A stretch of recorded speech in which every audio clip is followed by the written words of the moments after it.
In this video I'm going to be replacing the memory card slot cover and rear rubber grip on a Panasonic Lumix GH5. Rubber separating from the camera body is one of the most common issues with the GH5, and the memory card cover is where I see it happening the most since it sees the most use, being constantly opened and closed whenever you need to insert or remove a memory card. The replacement part cost me just under €18 on AliExpress. It took a little over a week to arrive from China and it seems to be very good quality, indistinguishable from the original. This repair is quite an involved process since to access the screws holding the part in place means disassembling the camera. Whenever you take something apart, you always run the risk of damaging something. So I'd recommend just watching the video through before attempting this to see if it's something you'd feel comfortable doing. It's nothing too technical, it's about 50% removing and replacing screws and the other 50% disconnecting and reconnecting cables. But it can be quite daunting, especially if you're not used to working inside electronic devices. With that said, let's get on with the repair. The first step is to remove any memory cards and then turn the camera over, open the battery door and remove the battery.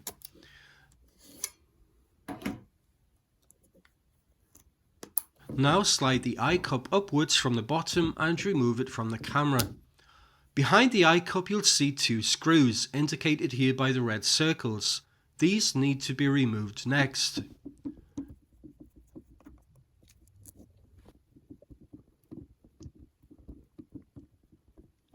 Now turn the camera over so that the bottom plate is facing you and remove these three screws closest to the LCD screen.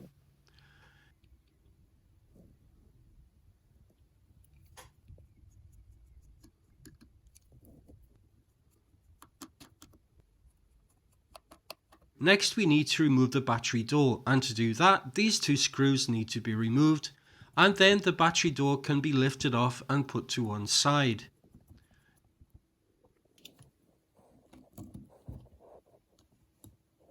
Now on the right side of the camera by the memory card slots, remove these two screws.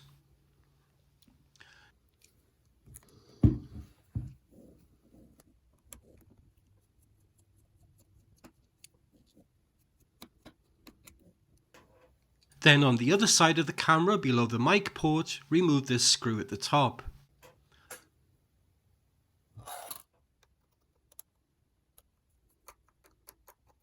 Finally, there's a single screw hidden away here in the bottom of the battery compartment. This screw can be a little tricky to remove due to a lack of space. I found it helpful to wrap a rubber band around the top of the screwdriver for some extra grip. Now, with all of the screws gone, it's time to open up the camera. Insert a plastic pry tool into the gap between the front and back case, beginning here near the tripod mount. Then insert another pry tool on the other side, being careful not to insert it too far to avoid damaging the flex cables underneath. Lever the pry tool outwards to create a little gap between the front and back case. Then use another pry tool on the side, levering it outwards to create a gap, and then again on the top. Once you've created a gap around all of the edges, slowly and carefully begin separating the two halves of the camera.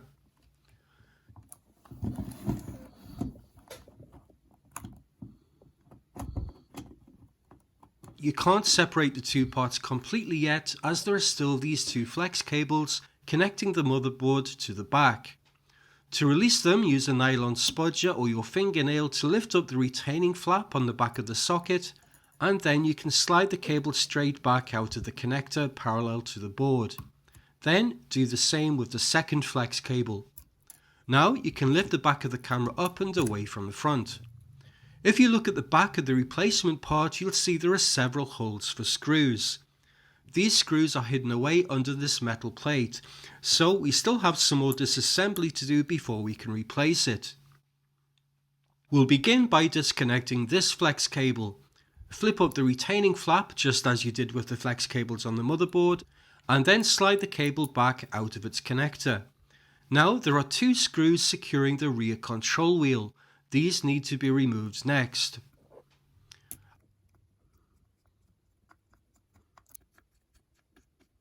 After removing these screws, before the control wheel can be lifted out, we need to disconnect its flex cable. There's no retaining flap on this one, so you can just use some tweezers or the pointed end of a plastic spudger to slowly walk it backwards out of its connector by pushing on the ears either side of the cable.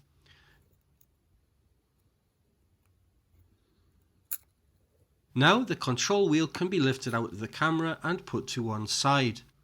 Next, we need to disconnect this flex cable under the EVF.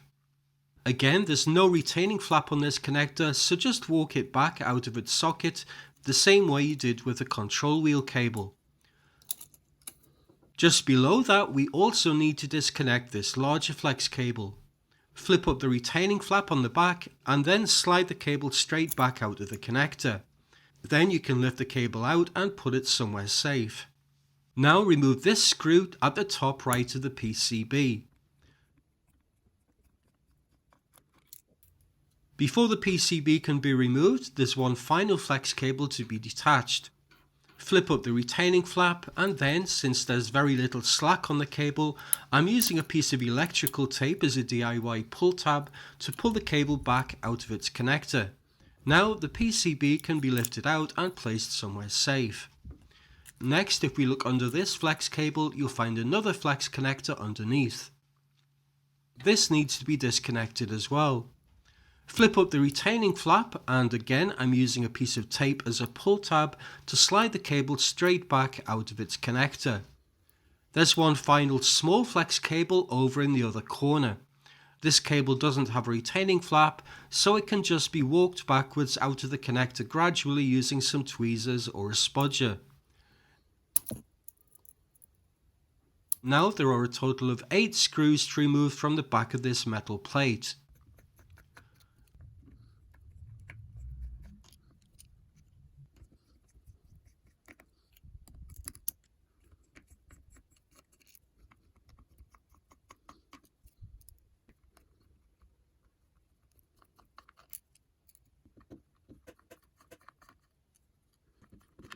And next, remove these 2 screws from the back of this metal bracket.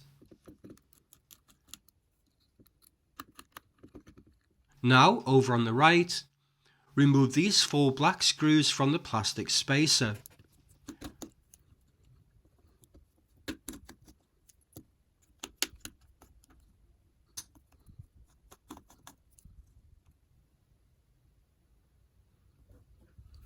Next, we need to remove these 2 silver screws that are holding on the hinge covers on the other side.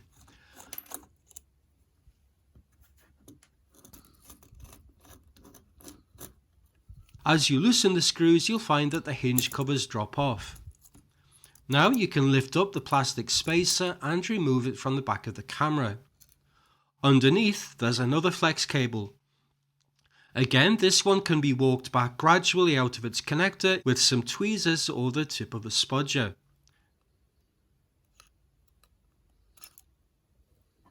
Now the metal plate can be lifted out and we finally have access to the 3 screws underneath, securing the card slot cover.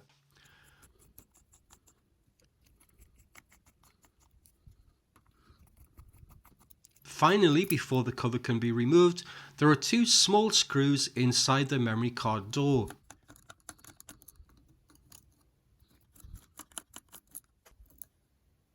Now the old part can be lifted off. Before installing the new part, I'm just giving the case underneath a quick clean with a Q-tip dampened in isopropyl alcohol to remove any dirt or grime, paying special attention to the areas around the buttons which have a tendency to accumulate dirt during everyday use. Once you're satisfied that everything's nice and clean, you can put the replacement cover into place. Now open the memory card door and replace the 2 small screws inside. Now it's just a case of putting everything back together again, beginning with the 3 silver screws to hold the memory card door in place.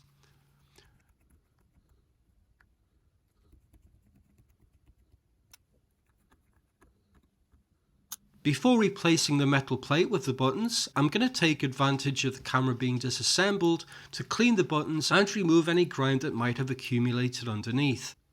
The buttons can just be lifted off with your fingers, and then the rubber parts underneath can be lifted off as well. The joystick cover can just be lifted straight upwards. To clean the buttons and the joystick, I'm just using a Q-tip dampened in some contact cleaner. Once all of the buttons have been cleaned, it's time to put them back into place. If you look at the holes for the buttons on the rear shell, you'll see a cutout on each one. This is where the plastic tab on each of the buttons sits, so it's impossible to replace them in the wrong orientation. Drop each of the buttons back into place one by one, lining up the tab on the plastic button with the cutout on the rear shell.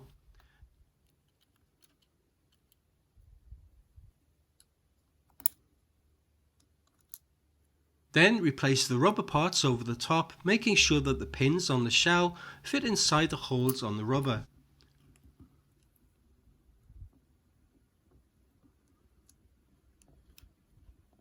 Then the joystick cover can be replaced over the joystick, making sure that the pins on the back are placed inside the holes on the metal plate.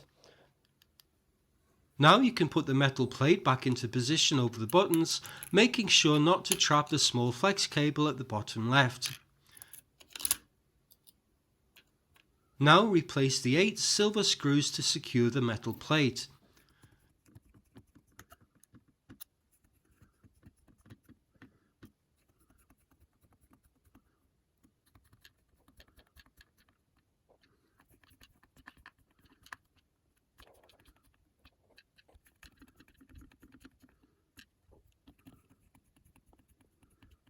Now make sure that the small metal bracket is properly seated and replace these 2 screws to hold it in place. Before replacing the rear control wheel, I'm just giving it a clean with a Q-tip dampened in some contact cleaner to remove all of the dirt and sand that's accumulated under there over the years. After cleaning, it can be dropped back into position, making sure that the 2 pins on the rear shell go through the 2 holes on the wheel assembly. Now replace these 2 screws to hold the wheel in place.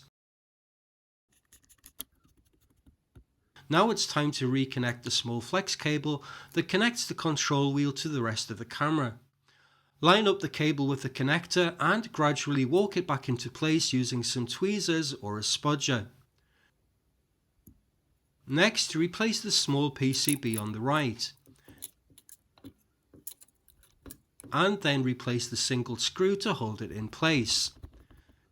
Now reconnect the smaller of the 2 flex cables under the EVF. Line up the cable with the connector and slowly walk it back into place. Then reconnect the larger flex cable on the right, making sure that the retaining flap is in the raised position, lining up the cable with the connector using your fingers, and then using a piece of tape as a pull tab to pull it back fully into the connector and then close the retaining flap. Next, we'll replace this flex cable on the left at the bottom. Maneuver it into position with your fingers and then slowly walk it back into the connector using a spudger or tweezers. Next, reconnect this smaller flex cable below the PCB. Again, walking it back gradually into the connector using tweezers until it's fully seated. Next, replace this flex cable on the bottom right, making sure that the retaining flap is up by using your fingernail on the edge of the brown part until it's fully seated, then closing the retaining flap. Now replace the plastic spacer on the right. Hold it in place while you turn the camera over. Put the lower hinge cover back into place and then turn the camera over again. Now you can replace the silver screw at the bottom to hold the hinge cover in place. Then turn it over again and replace the upper hinge cover. Hold it in place with one hand, turn the camera back over and replace the screw at the top. Now you can replace the 4 black screws on the plastic spacer.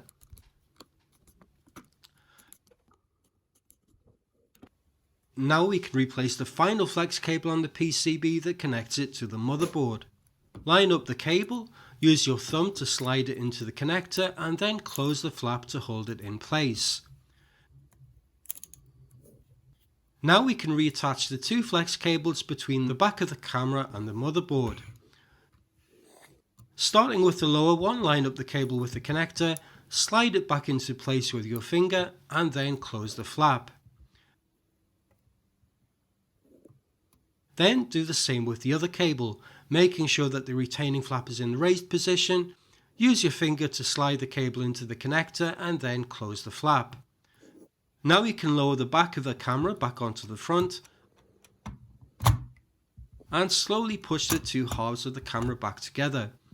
Go around each edge, pressing the two parts together to close all of the gaps.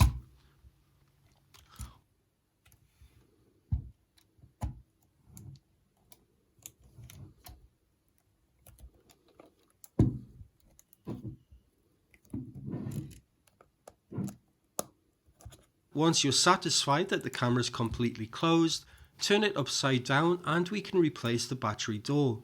Put the door back into place and close the lever while holding the hinge in place with your thumb. And replace the two screws to hold the battery door in place. Now, just before replacing the outer case screws, I want to check that the camera is working. So I'm going to put in a memory card, insert a battery and then turn the camera on. Test all of the buttons and dials to make sure that they're working. If you find one that isn't working, don't panic, it's probably just a flex cable that wasn't inserted all the way. So just open up the camera again and check all of the cables. Once you're satisfied that everything's working, it's time to replace the remaining screws. First, these three screws below the LCD screen.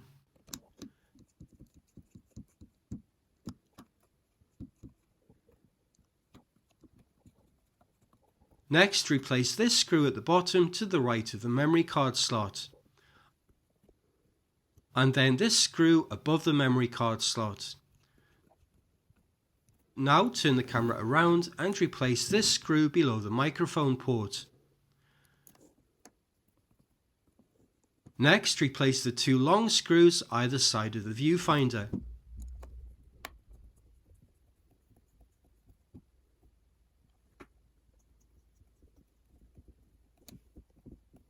With those screws replaced, you can now slide the eye cup back into place over the top.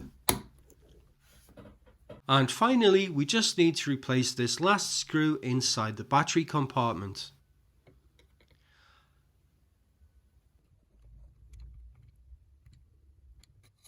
And that's it, we're finally done. And the camera's looking a whole lot better, especially if we compare it to how it looked before. I hope this video helped if this is a repair you need to do yourself. That's it for now, thanks for watching.